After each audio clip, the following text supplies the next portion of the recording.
You are looking at Julian's pronunciation guide, where we look at how to pronounce better some of the most mispronounced words in the world, like this other curious word. But how do you say what you're looking for today?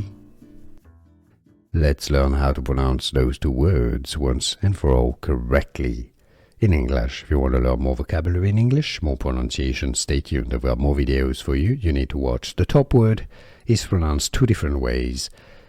Use, if it's the verb, as in I use a pen for writing, use, or uses, if it's he. Okay, so use.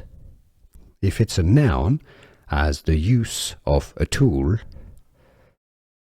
the use of a hammer, for example, is pronounced use. Alright, so use with a Z sound, a Z sound, use for a verb, use as a noun.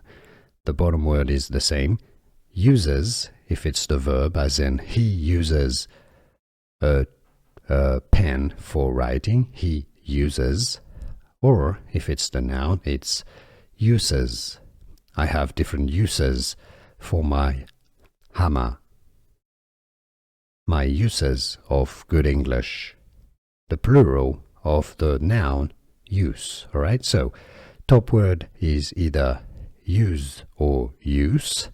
Bottom word, uses or uses. Can you hear the difference? Do you understand? Can you pronounce those correctly? Was this any useful? Let me know in the comments down below. Here are more videos on how to pronounce more confusing words and names too many mispronounced. Like this video if you found it useful. I appreciate your support. I'll see you soon and thanks for watching.